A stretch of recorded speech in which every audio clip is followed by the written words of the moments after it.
Quite a scene outside of court as Alex Jones walked into the courthouse, but then just a few minutes later walking back outside, saying he was told he was not testifying today.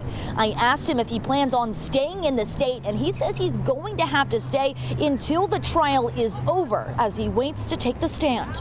Much like on his show InfoWars, he was not quiet about what he thinks of his trial or what he thinks about the judge. He says the judicial system is under attack and that he was forced to say he's guilty, although he says he is innocent. And they simply now are not just coming for the Second Amendment, but the First Amendment. This is a travesty of justice, and this judge is a tyrant. This judge is ordering me to say that I'm guilty and to say that I'm a liar. None of that's true. I was not wrong about Sandy Hook on purpose. I questioned it. This is the first day Jones has been in court since the trial began, although again he did not testify. He says he was told to be here today, but says he was now told to be back sometime next week. Jones has already been vocal on what he thinks of the trial on his show, calling the judge a puppet and calling the trial cuckoo land.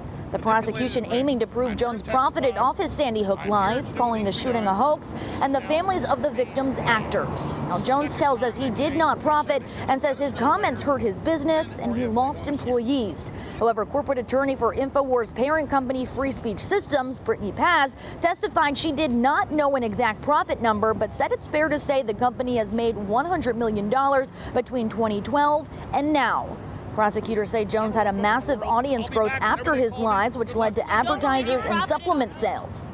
A jury must decide how much Jones has to pay several of the families of the victims because a judge has already found him liable of damages. Now, at this point, it's still unclear when Jones is set to testify. Outside of court, there were a few supporters yelling "Free Jones," but there was an increased police presence outside of the courthouse. And for that full interview with Alex Jones, you can head to Fox 61 Plus.